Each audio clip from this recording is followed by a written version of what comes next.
साहित्य निधि में सुनिए लेखक कृष्णचंद्र जी की लिखी हुई कहानी एक तवायफ का खत। तो प्रस्तुत है कहानी। पंडित जवाहरलाल नेहरू और कायदे आजम जिन्नाह के नाम। मुझे उम्मीद है कि इससे पहले आपको किसी तवायफ का खत न मिला होगा, और ये भी उम्मीद करती हूँ कि आज तक आपने मेरी और इस कुमाश की दूसरी औरतों की सूरत भी न देखी होगी। ये भी जानती हूँ कि आपको मेरा ये खत लिखना किस कदर मायूब है, और वो भी ऐसा खुला खत। मगर क्या करूँ, हालात कुछ ऐसे हैं और इन दोनों लड़कियों का तकाजा इतना शदीद हो कि मैं ये खत लिखे बगैर नहीं रह सकती।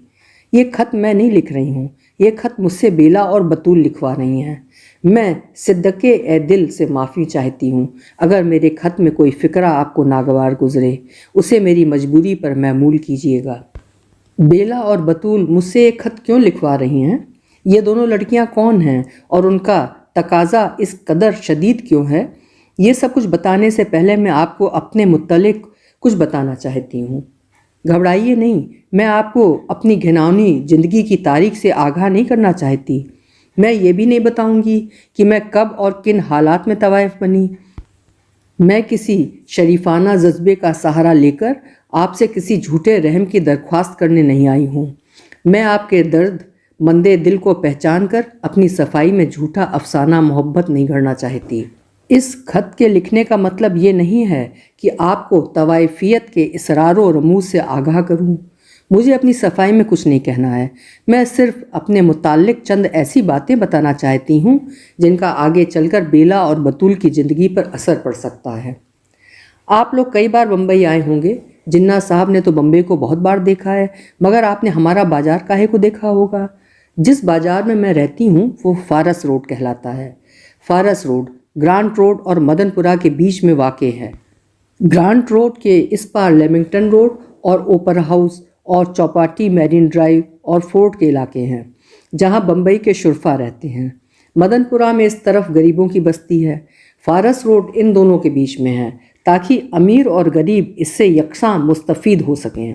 गौर, फारस रोड फिर भी मदनपुरा के ज़्यादा करीब है क्योंकि नादारी में और तवाइफियत में हमेशा बहुत कम फासला रहता है। ये बाज़ार बहुत खूबसूरत नहीं है, इसके मकीन भी खूबसूरत नहीं है। उसके बीचों बीच ट्राम की गड़गड़ाहट शबो रोज़ जारी रहती है। जहाँ भर के आवारा कुत्ते और लौंडे और शोहदे और बेकार और जराइम पेशा मखलूक उसकी गलियों का तवाफ़ करती नज़र आती हैं। लंगड़े, लूले, ओबाश, मदकूक तमाशबीन, आतिश्क व सूजाक के मारे हुए काने, लुंजे, कोकीन, बाज और जेब कतरे इस बाजार में सीना तान कर चलते हैं। गलीज होटल, सीले हुए फुटपाथ पर मैले के ढेरों पर भिनभिनाती हुई लाखों मक्खियाँ, लकड़ियों और कोयलों के अफसुर्दा गोदाम, पेशावर दलाल और बासी हार बेचने वाले, कोकशास्त्र और नंगी तस्वीरों के दुकानदार, चीनी हज्जाम और इस्लामी हज्जाम और लंगोटे कसकर गालियाँ बकने वाले पहलवान, हमारी समाजी ज़िंदगी का सारा कूड़ा करकट आपको फारस रोड पर मिलता है। जाहिर है आप यहाँ क्यों आएंगे? कोई शरीफ आदमी इधर का रुख नहीं करता। शरीफ आदमी जितने हैं वो ग्रांट रोड के उस पार रहते हैं, और जो बहुत ही शरीफ हैं वो मालाबार हिल पर क़ियाम करते हैं। मैं एक बार जिन्ना साहब की कोठी के सामने से गुजरी थी और वहाँ मैंने झुककर सलाम भी किया था। बतूल भी मेरे साथ थी। बतूल को आपसे जिन्ना साहब जिस कदर अकीदत है उसको मैं कभी ठीक तरह से बयान न कर सकूँगी। खुदा और रसूल के बाद दुनिया में अगर वो किसी को चाहती है तो सिर्फ वो आप हैं। उसने आपकी तस्वीर लॉकेट में लगाकर अपने सीने से लगा रखी है, किसी बुरी नीयत से नहीं। बतूल की उम्र अभी 11 बरस की है, छोटी सी लड़की ही तो है वो फारस रोड वाले अभी से उसके मुताल्लिक बुरे बुरे इरादे कर रहे हैं, मगर खैर वो कभी और आपको बताऊंगी। तो ये फारस रोड जहाँ मैं रहती हूँ, फारस रोड के मगरबी सिरे पर जहाँ चीनी हज्जाम की दुकान है, उसके करीब एक अंधेरी गली के मोड़ पर मेरी दुकान है। लोग तो उसको दुकान नहीं कहते, मगर खैर आप दाता हैं, आपसे क्या छुपाऊंगी। यही कहूँगी, वहाँ पर मेरी दुकान है और वहाँ पर मैं इस तरह का व्यापार करती हूँ। जिस तरह बुनियाद सब्जी वाला, फल वाला, होटल वाला, मोटर वाला, सिनेमा वाला, कपड़े वाला या कोई और दुकानदार व्यापार करता है और हर व्यापार में ग्राहक को खुश करने के अलावा अपने फ़ायदे की भी सोचता है, मेरा व्यापार भी इसी तरह का है। फ़र्क सिर्फ इतना है कि मैं ब्लैक मार्केट नहीं करती और मुझ में और दूसरे व्यापारियों में कोई फ़र्क नहीं। ये दुकान अच्छी जगह पर वाक़ई नहीं है। यहाँ रात तो गुज़ा दिन में भी लोग ठोकर खा जाते हैं। इस अंधेरी गली में लोग अपनी जेबें खाली करके जाते हैं, शराब पीकर जाते हैं, जहाँ भर की गालियाँ बकते हैं। यहाँ बात बात पर छुड़ाजनी होती है। दो एक खून दूसरे तीसरे रोज़ होते रहते हैं। गरज की हर वक्त जान हलक में रहती है। और फिर मैं कोई अच्छी तवाइफ नहीं हूँ कि पवई जाकर रहूँ या वर्ली पर समुंदर के किनारे एक कोठी ले सकूँ।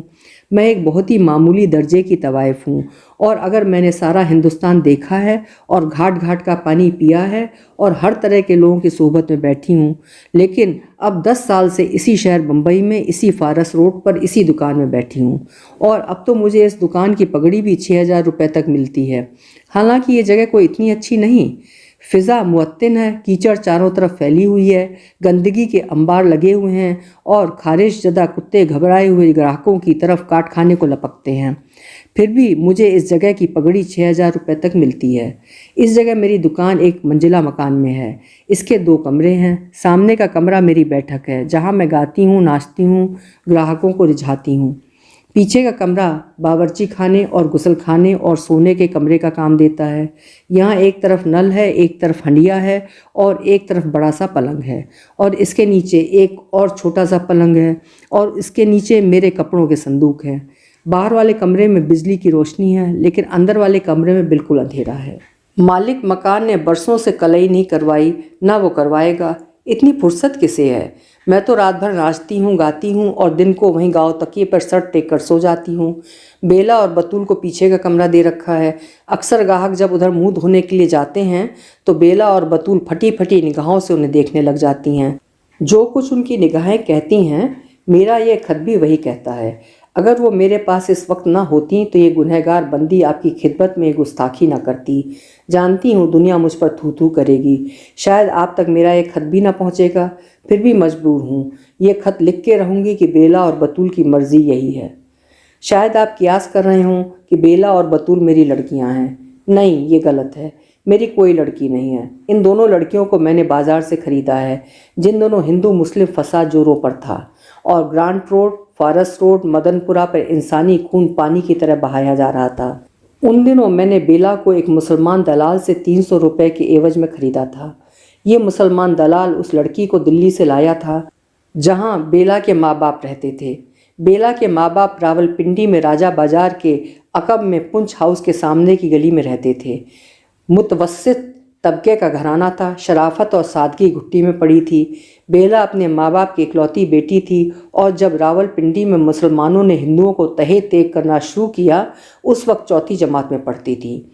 ये 12 जुलाई का वाक़या है। बेला अपने स्कूल से पढ़कर घर जा रही थी कि उसने अपने घर के सामने और दूसरे हिंदुओं के घरों के सामने एक ज़म गफ़ीर देखा। ये लोग मुसल्लह थे और घरों को आग लगा रहे थे और लोगों को और उनके बच्चों को और उनकी औरतों को घर से बाहर निकाल कर उन्हें कत्ल कर रहे थे। साथ साथ अल्लाह अकबर का नारा भी बुलंद करते जाते थे। बेला ने अपनी आंखों से अपने बाप को कत्ल होते देखा। फिर उसने अपनी आंखों से अपनी माँ को दम तोड़ते हुए देखा। वहशी मुसलमानों ने उसके पिस्तान काट कर फेंक दिए थे। वो पिस्तान जिनमें एक माँ कोई माँ, हिंदू माँ या मुसलमान, ईसाई माँ या यहूदी माँ अपने बच्चे को दूध पिलाती है और इंसानों की ज़िंदगी में कायनात की वुसअत में तख्लीक का एक नया बाब खोलती है। वो दूध भरे पिस्तान अल्लाह अकबर के नारों के साथ काट डाले गए। किसी ने तख्लीक के साथ इतना जुल्म किया था। किसी जालिम अंधेरे में उनकी रूहों में ये स्याही भर दी थी। मैंने कुरान पढ़ा है और मैं जानती हूँ कि रावलपिंडी में बेला के माँ बाप के साथ जो कुछ हुआ वो इस्लाम नहीं था, वो इंसानियत नहीं थी, वो दुश्मनी भी न थी, वो इंतकाल भी न था।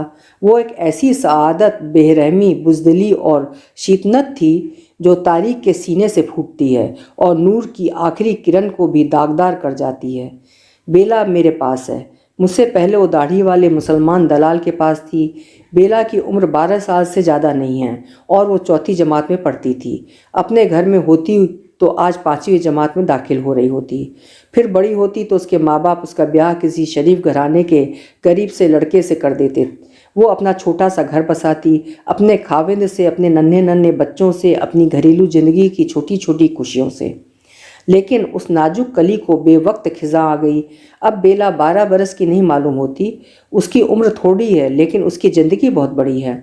उसकी आंखों में जो डर है, इंसानियत की जो तलखी है, या उसका जो लहू है, मौत की जो प्यास है, कायदे आजम साहब, शायद अगर आप उसे देख सकें तो उसका अंदाज़ा कर सकें, उन बेआसरा आँखों की गहराइयों में उतर सकें। आप तो शरीफ आदमी हैं, आपने शरीफ घराने की मासूम लड़कियों को देखा होगा, हिंदू लड़कियों को, मुसलमान लड़कियों को। शायद आप समझ जाते कि मासूमियत का कोई मजहब नहीं होता, वो सारी इंसानियत की अमानत है, सारी दुनिया की मीरास है। उसे जो मिटाता है उसे दुनिया के किसी मजहब का कोई खुदा माफ़ नहीं कर सकता। बतूल और बेला दोनों सगी बहनों की तरह मेरे यहाँ रहती हैं। बतूल और बेला सगी बहनें नहीं हैं। बतूल मुसलमानी लड़की है, बेला ने हिंदू घर में जन्म लिया है। आज दोनों फारस रोड पर एक रंडी के घर में हैं। अगर बेला रावलपिंडी से आई है तो बतूल जालंधर के गांव खेमकरण के एक पठान की बेटी है। बतूल के बाप की 7 बेटियां थीं, 3 शादीशुदा और 4 कुंवारियां। बतूल का बाप खेमकरण में एक मामूली काश्तकार था। जाटों के इस गांव में यही 3-4 घर पठानों के थे। ये लोग जिस हिल्म व आश्ती से रहते थे, शायद उसका अंदाज़ा पंडित जी आपको नहीं होगा कि मुसलमान होने पर भी उन लोगों को अपने गांव में मस्जिद बनाने की इजाज़त न थी। ये लोग घर में चुपचाप अपनी नमाज अदा करते। सदियों से, जब से महाराजा रणजीत सिंह ने अनान हुकूमत संभाली थी, किसी मोमिन ने उस गांव में अजान न दी थी।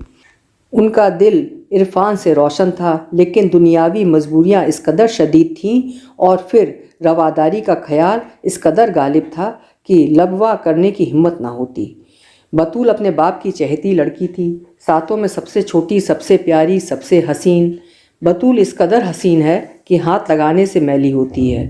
पंडित जी, आप तो खुद कश्मीरी उल नस्ल हैं और फनकार होकर ये भी जानते हैं कि खूबसूरती किसे कहते हैं। ये खूबसूरती आज मेरी गंदगी के ढेर में गड्ढमड्ढ होकर इस तरह पड़ी है कि इसका परख करने वाला कोई शरीफ आदमी अब मुश्किल से मिलेगा। इस गंदगी में गले सड़े, मार दाढ़ी, घुन मूछों वाले ठेकेदार, नापाक निगाहों वाले चार बाजारी ही नजर आते हैं। बतूल बिल्कुल अनपढ़ है।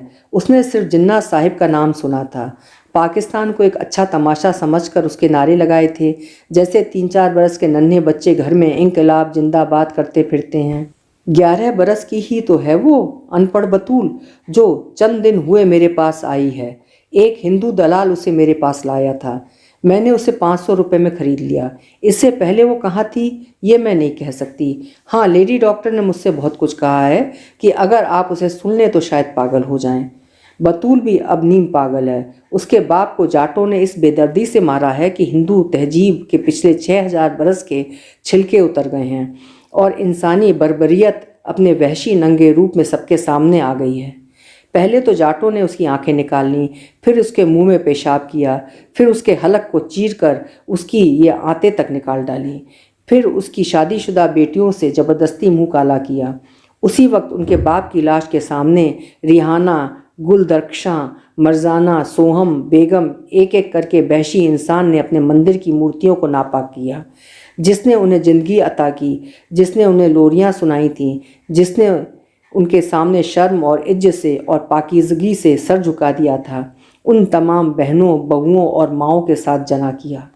हिंदू धर्म ने अपनी इज्जत खो दी थी, अपनी रवादारी तबाह कर दी थी, अपनी अजमत मिटा डाली थी। आज ऋग्वेद का हर मंत्र खामोश था, आज ग्रंथ साहिब का हर दोहा शर्मिंदा था, आज गीता का हर श्लोक जख्मी था। कौन है जो मेरे सामने अजंता की मुसव्विरी का नाम ले सकता है, अशोक के कतबे सुना सकता है, एलोरा के सनमजादों के गुण गा सकता है, बतूल के बेबस भिचे हुए होठों, उसकी बाहों पर वहशी दरिंदों के दांतों के निशान और उसकी भरी हुई टांगों की नाहमवारी में तुम्हारी अजंता की मौत है, तुम्हारे एलोरा का जनाजा है, तुम्हारे तहजीब का कफन है। आओ आओ, मैं तुम्हें इस खूबसूरती को दिखाऊं जो कभी बतूल थी, उस मुअत्तफिन लाश को दिखाऊं जो आज बतूल है।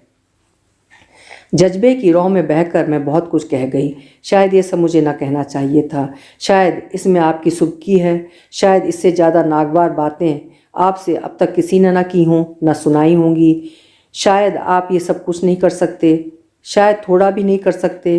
फिर भी हमारे मुल्क में आज़ादी आ गई है, हिंदुस्तान में और पाकिस्तान में। और शायद एक तवाइफ को भी अपने रहनुमाओं से पूछने का ये हक ज़रूर है कि अब बेला और बतूल का क्या होगा। बेला और बतूल दो लड़कियां हैं, दो कौमें हैं, दो तहजीबें हैं, दो मंदिर हैं और मस्जिद हैं। बेला और बतूल आजकल फारस रोड पर एक रंडी के यहाँ रहती हैं, जो चीनी हज्जाम के बगल में अपनी दुकान का धंधा चलाती है। बेला और बतूल को ये धंधा पसंद नहीं।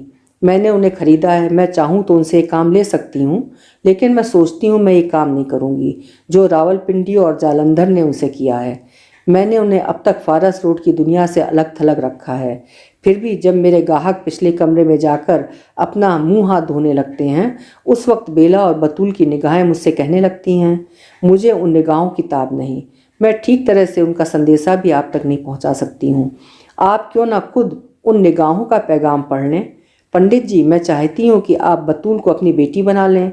जिन्ना साहब, मैं चाहती हूँ कि आप बेला को अपनी दुख्तर नेक अख्तर समझें।